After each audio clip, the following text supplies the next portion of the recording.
Penacony's next story installment cannot come fast enough. As most of you know, I've been theorizing all sorts of nonsense in anticipation for the next part of Penacony's story. I also don't usually get overly hyped for new characters as I'm more of a lore enjoyer, but this time around it's different given Acheron's banner will be appearing. So there's a lot to look forward to in 2.1. Unfortunately, I couldn't make it for the special program, so as usual, I'm just going to be reacting to the 2.1 trailer. Now, I'll be pausing as I'm watching the trailer to kind of react and give my thoughts, but if I bring up something that was clarified in the special program, feel free to correct me in the comments.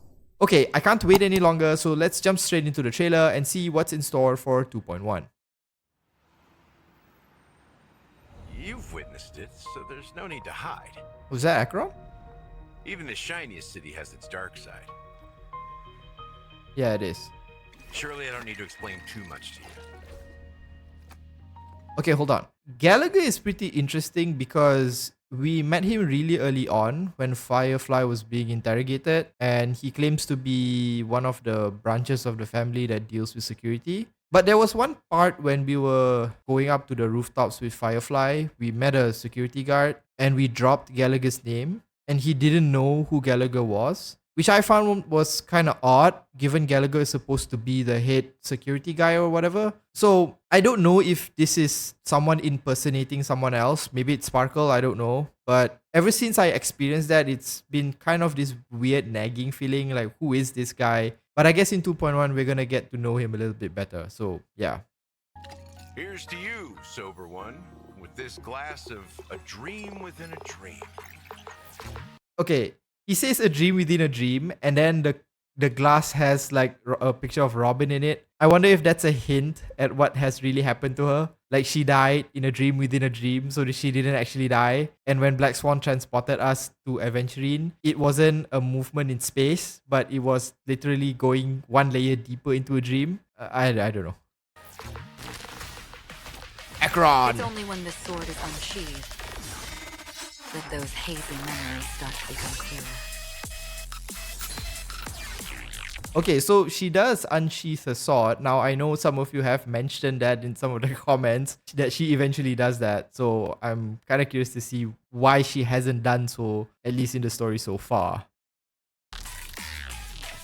This is where it ends. Oh, that was really cool. Was that like some black hole thing? Yeah, it is. I really, really love this kind of effects. Given that she's supposed to be an XP for Raiden Mei and Raiden Shogun, I like that they stuck with this design of galaxy looking shit. It's really cool and I love it. Clock Studios theme park, most popular entertainment center in Penacony. New map, I'm guessing. The culture of a city reflects its history in the most authentic way. Is that Aventurine? It is. All this free time. I heard Aventurine's gonna be a preservation character, and we have so few of those. So I'm guessing he's probably gonna be, I don't know, a shielder maybe? I don't know. Maybe he has abilities like Fu Xuan that reduces damage. You know, we don't really have too many tanks. I wonder whether he can self-sustain. Time, why not make the most of it with a game? High stakes, high rewards. All or nothing. Using Robin's death as a bargaining. Okay, hold on. So it seems that in this scenario or in this scene, the Nameless have teamed up with Acheron. So the last thing that we saw of Acheron was she was fighting Sam, and then we got teleported to where Aventurine was. So I'm guessing the fact that she's here with the Nameless means that probably we learn more about her and figure out that she's not a bad guy. The other thing that I kind of noticed with this is also that the main character is still using the preservation lance. I'm just going to call it that. I know that's not what it's called. But does that mean that we, in 2.1, are not going to be getting the next, I guess, path unlock for the main character since they're still using this? Maybe we get it much later in the game. I don't know. The other thing that I've noticed is that given that Himeko and Welt are both here, this must be one hell of a threat. Bargaining chip. I'll ruin this beautiful dream. Whoa. Who is this? Is this Aventurine, given he's the one giving the narration? Is Aventurine the bad guy in 2.1? Okay, that's a twist I didn't really see. I'm curious why this is taking place. I mean, Aventurine seemed to have sort of everyone in his back pocket, so why would he just suddenly make the Nameless his enemies? It's kind of curious. Maybe it's not Aventurine, I don't know. It kind of looked like them. I didn't get a really good view. And create the grandest death. What in the world is that? I bet it has something to do with the dream or allows you control of the dream or something like that. Did you see that when she took the step and it became all darkness? And I'm curious what the lore explanation is for that. Ladies and Okay, what in the world is this? Okay, the horns kind of remind me of Raiden Mei. Sorry, what's the one in Honkai Impact? I didn't play Honkai Impact, so I'm really sorry about that. But I remember Raiden Mei had designs that looked kind of like this. Maybe I'm remembering it wrong. And the other thing is also that there was this idea that Acheron, being the XP for Raiden Shogun and Raiden Mei, supposedly had a twin, and most likely the twin died, and not Raiden, and Acheron is now looking for revenge or something like that, and that's what her story is about. But there hasn't been any indication of that, so I never really mentioned it in the other videos. But that is one of the prevailing theories, more because of how closely it follows her other variants in those other games. But again, it could not be the case here. Maybe Star Rail's going in a completely different direction. gentlemen, ready to unveil. Okay, I'm really sorry. I'm stopping and I'm pausing a lot, but there are a lot of things that I caught in that really few seconds that really made me kind of curious. This is obviously Acheron, who's about to unsheath her sword. Ladies And then we see like this is the thing I was just talking about. Okay, that's Sunday, and this probably looks like a flashback. That looks suspiciously like Clipoth. So I'm kind of wondering whether this has something to do with the IPC. Maybe Sunday paid them off or something. I don't know. This is obviously the fight with Aventurine or whatever it is that we saw. Welt creating the mini black hole there. Okay, so really quickly, but there's Robin. And I have so many theories for her, but I don't know whether we're going to see what happens to her in 2.1. Probably the story is more or less going to be focused on Acheron and Aventurine. But maybe at the end, we're going to get something that leads us into 2.2, where probably Firefly and Robin's story is going to continue. And this is the thing that made me want to go back and pause, because I saw this like really briefly just now, but I'm really curious who this is. My guess is this is what's his name? Mikhail?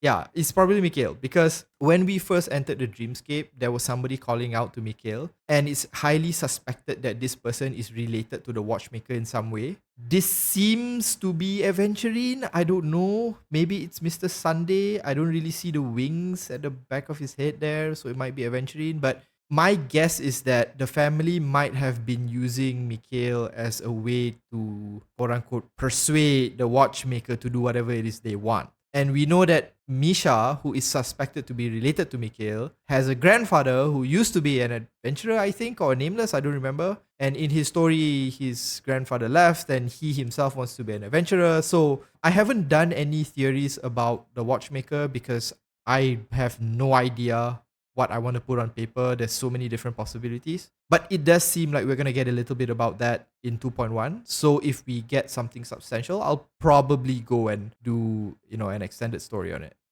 Ready to unveil your cards? Okay, she unsheathes her sword. Alright, that's pretty cool. Oh, 4-star we're getting Gallagher. Abundance. Okay, did not see that coming. A fire healer. Okay. I wonder whose banner he's gonna be on. Aventurine or Acheron. Alright, new events. The thing I really like about Star Rail's events is that they seem to put in a lot of effort into them, and they look like really weird and really fun to play. So yeah, what in the world is this? It looks like simulated universe with really weird curios. And of course, it's not a Hoyoverse game unless you have a drink mixing game.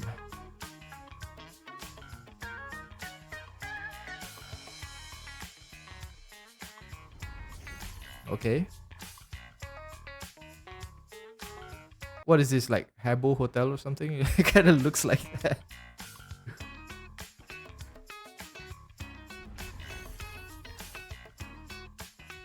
Are we getting new relics? Oh, we're getting new planar object things. Okay, so just based on these names, it's a definite thing that we're gonna get story related to Acheron and Aventurine, right? Because the Takama Divine Realm just screams Acheron. Maybe that's not even her real name, and I mean, come on, this is definitely something related to Acheron.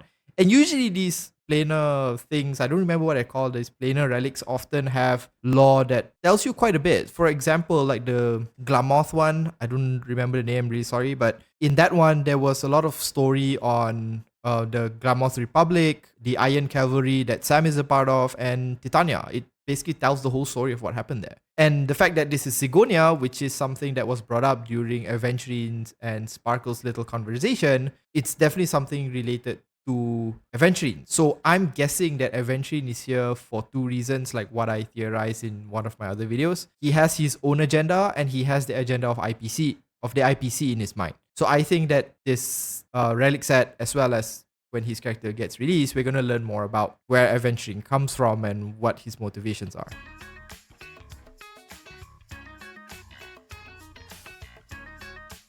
Is that all? Yes, it is. So overall, I think this is a pretty interesting patch. It does seem like we are not really going to get into what happens to Robin or what happens to to Firefly or even Sparkle. It seems like those characters are going to be taking a back seat for a while, and we're going to be exploring Aventurine and Acheron.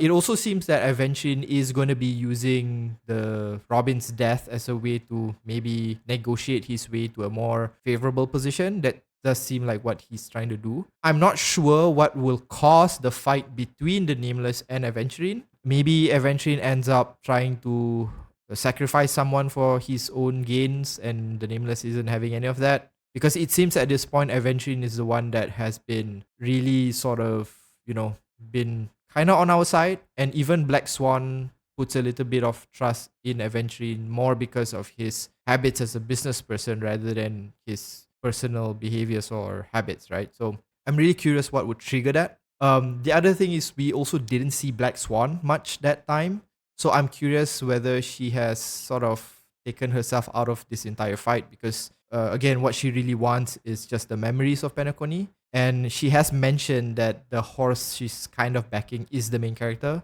So I don't see her going out of her way to back Aventurine up to fight the main character.